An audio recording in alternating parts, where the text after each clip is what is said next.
کبوتر کے ساتھ زیادتی کرو. یہ دونوں میں حضرت ابو بکر صدیق ہے. اگر اردو میں یاد کرتے ہیں تو یار غار، یار غار کا مطلب غار کا ساتھی. اور قرآن نے بھی اس کا ذکر فرمایا، قرآن میں بھی اس کا ذکر آیا ہے کہ یاد کرو اے محبوب جب آپ غار میں تھے اور آپ کے ساتھی آپ کے ساتھ تھے. ایک ہی ساتھی کا ذکر اللہ نے فرمایا ہے 10ویں پارے میں. اس غار میں جانے کے بعد حضرت ابو بکر صدیق نے حضور پاک صلی اللہ علیہ وسلم کو باہر بیٹھنے کے لیے عرض کیا. خود جا کر اس غار کی پوری صفائی فرمائی اور اس کے سوراخ کو کپڑے پھاڑ پھاڑ کر کے بند کر دیا کہ کوئی کیڑے مکوڑے نہ آئیں. اور نبی پاک صلی اللہ علیہ وسلم کو غار کے اندر لے جا کر آرام کرنے کی عرض کی. لیکن ایک سوراخ پر آپ اپنے پاؤں کی ایڑی لگا کر بیٹھے تھے. نبی پاک صلی اللہ تعالیٰ علیہ وسلم وہاں آرام کرنے کی غرض سے گئے. اس غار کو ابھی بھی آپ جا کر کے دیکھیں گے تو اتنا چھوٹا ہے کہ کھڑا نہیں ہو سکتا اندر کوئی، صرف بیٹھ سکتا ہے، کھڑے ہونے والی جگہ نہیں ہے وہ. اور 2 ہی لوگ اندر جا سکتے ہیں غار میں، اتنا چھوٹا ہے. 2 لوگ بیٹھ سکتے ہیں، باقی سب پتھروں سے گھرا ہوا ہے. تو روایات میں ہے مشہور کہ ایک سانپ حضور پاک صلی اللہ تعالیٰ علیہ وسلم کی خوشبو پا کر وہاں پہنچ گیا آپ کی زیارت کے لیے، لیکن اندر جانے کے سارے راستے بند تھے. تو ایک راستہ جس پر آپ نے ایڑی لگا رکھی تھی صدیق اکبر نے، پاؤں پر ان کے سانپ کاٹنے لگ گیا کہ یہ پاؤں ہٹائیں تو میں اندر جاؤں اور دیدار مصطفیٰ کر لوں. لیکن حضرت ابو بکر صدیق ہیں کہ پیر ہٹانے کو تیار نہیں. زہر چڑھتا ہوا ان کے ران تک آ گیا اور ان کا جسم پیلا پڑنے لگ گیا. اور نبی پاک صلی اللہ علیہ وسلم آرام کر رہے ہیں. درد کی شدت بڑھ گئی. بعض روایات میں ہے کہ سانپ جتنا پرانا ہوتا ہے اتنا زہریلا ہوتا ہے. وہ کافی پرانا سانپ تھا. حضور پاک صلی اللہ تعالیٰ علیہ وسلم نے پوچھا ما لک یا ابا بکر، اے ابو بکر کیا ہو رہا ہے تمہیں؟ کہا لدغت الحیۃ یا رسول اللہ، اے اللہ کے رسول سانپ کاٹ رہا ہے، ایسا لگتا ہے سانپ نے کاٹا ہے. نبی پاک صلی اللہ علیہ وسلم نے فرمایا پاؤں ہٹاؤ. کہا آقا وہ آپ کو ایذا نہ دے دے، تکلیف نہ دے دے. مجھے کاٹتا ہے ٹھیک ہے لیکن آپ کو ایذا نہ دے دے. مجھے ایک بات بڑی وہ لگتی ہے، صحابہ میں ایسی محبت تھی، کہاں کہاں آپ کو میں یہ جلوے دکھاؤں. جناب ابو طالب کے متعلق میں آپ کو بتا رہا تھا کہ جب وہ شعب ابی طالب میں حضور 3 سال تک جو بائیکاٹ کے دن گزارے تھے، جانتے ہیں آپ، میں نے بتایا مکہ میں بائیکاٹ کے دن گزارے. جناب ابو طالب رات کے وقت حضور صلی اللہ تعالیٰ علیہ وسلم کے سونے کی جگہ کبھی اپنے بیٹوں کو سلا دیتے تھے چادر اڑا کر کے، اور نبی پاک صلی اللہ تعالیٰ علیہ وسلم کی جگہ بدل دیا کرتے تھے بڑھاپے کے عالم میں. اور صبح اٹھ کر کے پہلے دیکھتے تھے. تو یہ پوچھنے پر کہ آپ روزانہ حضور کی جگہ پر جو سونے کی جگہ ہے کسی کو ڈال دیتے ہیں، کہا کہ اگر غفلت میں ہم پڑے رہیں اور کوئی مکہ کا کوئی بھی دشمن آ کر کے مارے تو محمد کا قتل نہ ہو، میرے بیٹے کا قتل ہو صلی اللہ علیہ وسلم. اپنے بیٹوں کو نچھاور کر دیتے تھے. صدیق اکبر بھی جب اپنی جان کی پرواہ نہ کی، حضور پاک صلی اللہ علیہ وسلم نے فرمایا پیر ہٹاؤ، وہ مجھے ایذا نہ دے گا. سانپ اندر داخل ہوا، جی بھر کر کے میرے آقا کی زیارت کیا. نبی پاک صلی اللہ تعالیٰ علیہ وسلم کی زیارت کے مشتاق دنیا میں کون نہیں ہے سوائے ابلیس کے. حضور پاک صلی اللہ تعالیٰ علیہ وسلم کا ہر کوئی مشتاق ہے. واپس سانپ چلا گیا، نبی پاک صلی اللہ علیہ وسلم نے اپنا لعاب پاک نکال کر حضرت ابو بکر کے پیر میں لگایا، وہ زہر ختم ہو گیا. حضرت ابو بکر صدیق کو زندگی بھر اس زہر کا کبھی درد نہیں محسوس ہوا. یہ معجزہ بھی تھا میرے آقا صلی اللہ علیہ وسلم کا. یقیناً وہ لمحہ مبارکہ میں اللہ نے شفا رکھی ہے، شفا رکھی ہے. ان کا نام پڑھ کر کے شہد کی مکھی شہد میں مٹھاس لاتی ہے تو خود اس منہ مبارک میں کتنی مٹھاس ہوتی. وہ دہن وہ زبان جس کو سب کن کی کنجی کہیں، اس کی نافذ حکومت پہ لاکھوں سلام. وہ دہن جس کی ہر بات وحی خدا، اس کی قاہر ریاست پہ لاکھوں سلام.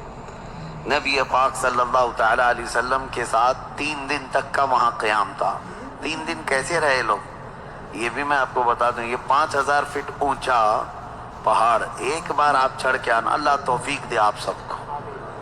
حج میں جانا ہوا، عمرے میں جانا ہوا تو میرے آقا کی وہ نشانی دیکھنے کے لیے ایک بار تو جائیں، کیونکہ یہ وہابیوں نے سب چھیڑ چھاڑ کیا ہے ہر جگہ، لیکن یہ پہاڑ پہ چڑھ نہیں پاتے، تو وہاں تک جا کر کے کچھ نہیں کیا۔ سنا ہے بھی غار ہیرا میں نشانیاں مٹا دیا، جو لکھا ہوا تھا اس کو ختم کیا۔ بڑی عجیب سی ان کو بے چینی ہے، تکلیف ہے میرے آقا کے نام سے، لیکن کتنا مٹاؤ گے؟ مٹ گئے، مٹتے ہیں، مٹ جائیں گے، آدھا تیرے یا رسول اللہ، نہ مٹا ہے نہ مٹے گا کبھی چرچا تیرا۔ غار ثور پہ آپ جائیں، ایک بار جا کر کے آنے کے بعد آپ کو اندازہ ہو جائے گا کہ یہ کیسا سفر ہے۔ لیکن ان دنوں میں 3 دن تک جب تک میرے آقا تھے، حضرت ابوبکر صدیق کی بڑی صاحبزادی حضرت اسما روز اپنے گھر سے کھانا لاتی تھیں اور غار ثور تک کھانا پہنچاتی تھی اور پھر واپس آتی تھی۔ دن میں 2 مرتبہ جاتی تھی کھانا لے کر کے اور پھر واپس آتی تھی۔ نہ کوئی انہیں تھکن تھی، نہ کوئی اکتاہٹ تھی۔ اسی لیے صدیق اکبر کا جو گھرانہ ہے وہ میرے آقا صلی اللہ علیہ وسلم پر لٹ جانے والا گھرانہ ہے، بے پناہ محبت کرنے والا گھرانہ، اور صدیق اکبر کی ہی گھرانے کو یہ اعزاز حاصل ہے پورے صحابہ میں کہ حضور اکرم صلی اللہ تعالیٰ علیہ وسلم کی ذات پر حضرت ابوبکر کی 4 پیڑھیاں صحابی ہیں، باقی کسی کو یہ اعزاز نہیں ہے۔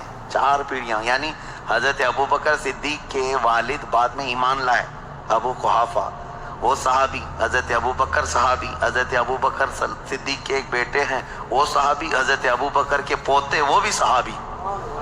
حضور اکرم صلی اللہ علیہ وسلم کی زندگی میں یہ 4 پیڑھیاں ایمان بھی لائیں اور سب کے سب صحابیت کا شرف بھی پائی، پورا خاندان نچھاور کیا ہوا ہے۔ پھر اب یہاں سے نبی پاک صلی اللہ تعالیٰ علیہ وسلم جو غار ثور میں تھے، اب دیکھیں روایات یہ بتاتی ہیں کہ مکہ کے کفار وہاں تک بھی پہنچ گئے۔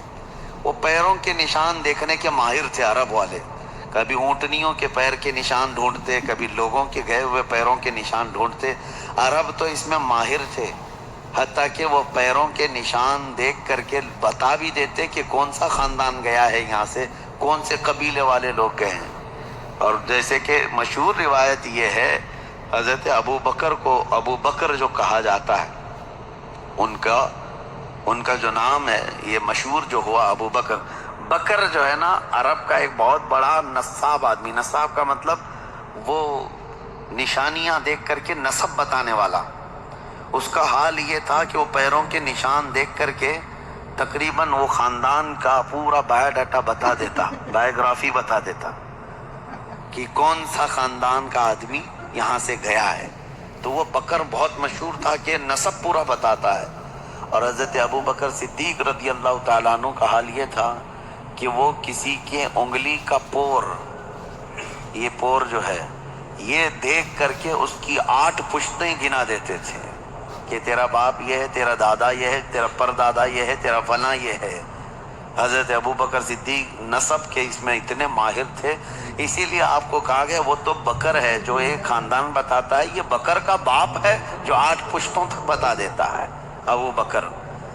تو حضرت صدیق اکبر رضی اللہ تعالیٰ عنہ کے ساتھ وہاں تھے، تو کفار جو ہے پیروں کے نشان ڈھونڈتے ڈھونڈتے وہاں تک پہنچ گئے۔ کہاں تک؟ پہاڑ تک بھی پہنچے، کیونکہ مکہ میں دوسرے ہی دن یہ اعلان ہو گیا تھا جو محمد اور ان کے ساتھی کو ڈھونڈ لائے گا اسے 100 اونٹ انعام میں دیے جائیں گے، 100 اونٹ دیے جائیں گے۔ اس زمانے میں 100 اونٹ کا مطلب یہ ہوا کہ 100 کار، یعنی آج کے زمانے میں جو کار ہے، کار کی جو قیمت ہے وہی اونٹ کی قیمت تھی اس وقت۔ جس کے پاس ایک کار ہے آج وہ ایک سواری والا سمجھا جاتا ہے، بڑے اچھے طبقے والا سمجھا جاتا ہے یا مڈل کلاس کا ہے، اور جس کے پاس اس سے زیادہ ہے تو وہ ہائی لیول کا آدمی ہے۔ اب 100 اونٹ، ابھی یہاں کوئی اعلان کر دے کہ 100 مرسیڈیز کسی کو ملیں گی تو اسی سے آپ کو اندازہ ہو جائے گا 100 مرسیڈیز کا مطلب کیا ہے۔ تو اس زمانے میں سرخ اونٹ جو ہے وہ مرسیڈیز اور بڑی لگژری گاڑیوں کے مقابل میں مانے جاتے تھے۔ عام اونٹ الگ ہے، سرخ اونٹ یعنی لال رنگ کا اونٹ وہ لگژری اونٹ تھا، جس کے پاس ہوتا ہے وہ بڑے قسم کا آدمی۔ اور ویسے 100 اونٹ کا اعلان ہو چکا تھا مکہ میں کہ جو ڈھونڈ کر کے لائے گا اسے 100 اونٹ ملیں گے۔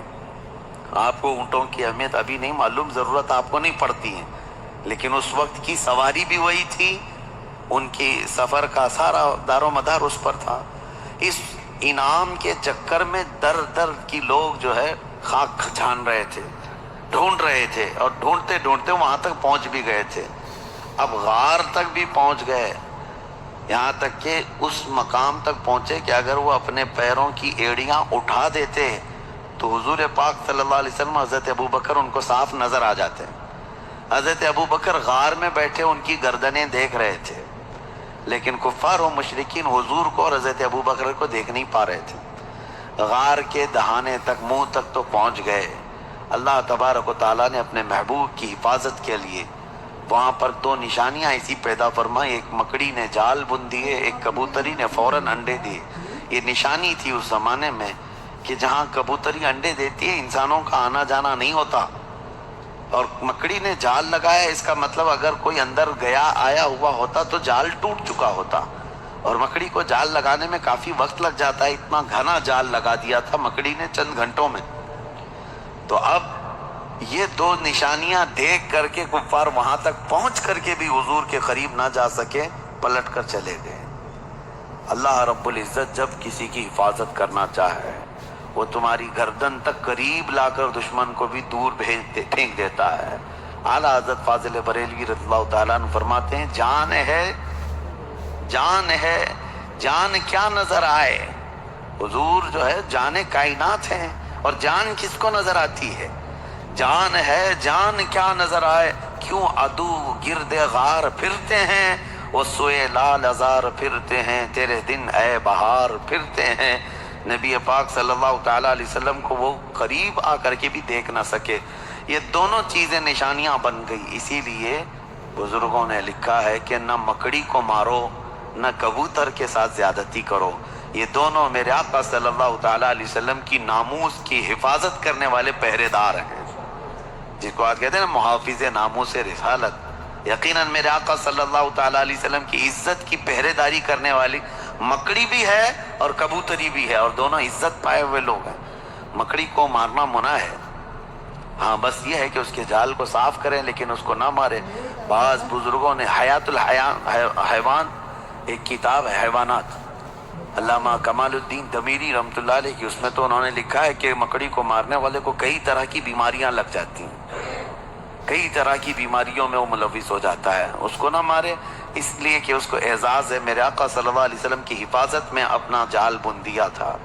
اور دوسری چیز کبوتری کا بھی ہے۔ کبوتری ایک ایسی، کبوتر ہی سمجھ لے، ایک ایسا پرندہ ہے جس کو اللہ تعالیٰ نے یہ اعزاز بخشا ہے۔ آج بھی اگر کوا آ جائے تو بھگا دیتے ہیں، کبوتر آئے تو کوئی بھگاتا نہیں۔ حرم کی ہر مینار میں آپ کو، مسجد نبوی میں، خانہ کعبہ کے اندر، سب جگہ آپ کو کبوتر ہی کبوتر نظر آئیں گے۔